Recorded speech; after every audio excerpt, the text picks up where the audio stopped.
Hi, this is Mark of TechPinas, and in this episode of TPTQ Quicky, I'm going to give you a few basic tips on how you can increase the battery life of your Android smartphone. These aren't miracle cures, but I think they're good enough to give you a few hours of additional uptime. Let's go!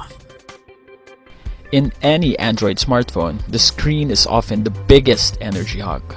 So to save battery, we have to limit the energy consumption of the display. To do that, I would advise that you turn off auto brightness and to lower the display brightness to a level where you can still enjoy what's on the screen. Wireless connections are the second biggest contributor to quick energy drain. To address this, turn off NFC, Bluetooth, mobile data, and Wi-Fi when you don't really need them. Anyway, it's easy to turn these back on again via the drop-down notifications tab. You might also want to turn off location services if you don't require it, as this also makes use of your GPS receiver. When auto sync is turned on, several applications like Facebook and Gmail can use your wireless connection to update in the background. To prevent these apps from draining your battery inconspicuously, just go to your account settings and disable auto sync. Your installed apps can also automatically update to the latest version and use up your phone's juice without you knowing it.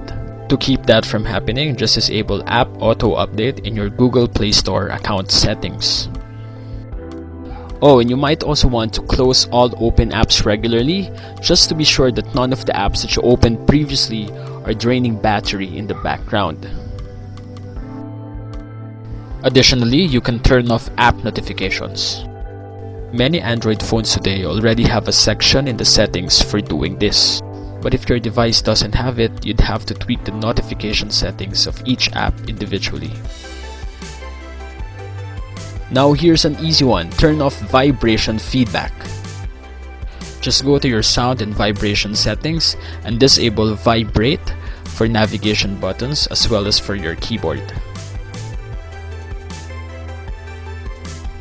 Each phone brand has a pre-installed battery-saving software feature. Be familiar with it and use it when necessary. Current Samsung Galaxy smartphones have two modes for saving juice. First is the basic power saving mode, which lowers the screen brightness automatically and limits the performance of the device. It also gives you an option to restrict background data. To get the maximum battery life from your Samsung Galaxy smartphone, you can turn on Ultra Power Saving Mode, which basically turns your Android smartphone into a black and white feature phone that can let you make calls or send text messages. In this mode, you can get up to an additional whole day of uptime, even if you just have 10% battery left. The power-saving software features of many smartphone brands are usually found in the battery and power management settings. For instance, my Lenovo ViveShot has a battery saver mode, and it also lets me restrict the activities of applications in the background as well as to optimize them for power consumption. Just like Samsung, Lenovo also has an ultimate power saver mode that turns the screen to monochrome and limits the functionality of the device. My Cherry Mobile Android One's power-saving features are located in the battery settings.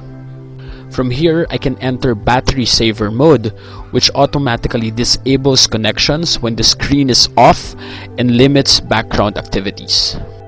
There's also a section for optimizing apps for better energy consumption. Another neat trick for extending your handset's uptime is turning off features that you don't always need, especially the ones that still use power even if the smartphone screen is turned off. For instance, I turn off Edge UX when my Samsung Galaxy needs a battery boost.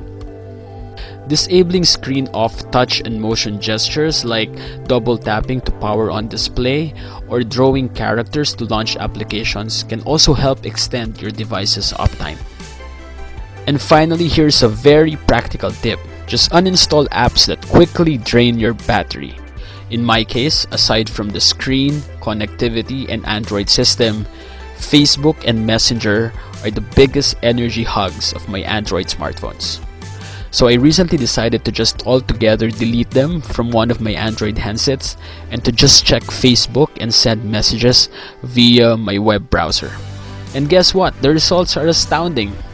I personally got at least 5 hours of additional uptime on a full charge just from doing this. So yeah, I highly recommend that you try it out as well. How about you? Do you have tried and tested smartphone battery saving tips that you want to share? Kindly leave them in the comment section below. So there you have it. I hope you found this episode useful. If you did, subscribe to our channel, and if you can, share it with your friends. Till the next episode, I'll see you. This episode of TPTQ was brought to you by Argomol.com, delivering happiness. As a Filipino tech blogger, one of the best decisions I've made was to open my own YouTube channel. YouTube has definitely served as a very effective platform for me to express my passion and interest about gadgets. It has also allowed me to reach more Filipinos online and to empower them with what I know about the latest in technology. You too can become a YouTube creator and use the site in expressing and owning your passions, be it in technology, in fashion, or in travel, among many others. Make a gadget demo video, show us your favorite fashion accessories, or document your latest out-of-town adventure. You can do it, just believe in yourself. And what's great is that Smart has a new project that can help you and more Filipinos become YouTube creators and YouTube stars. For more information, just visit smart.com.ph/launchpad.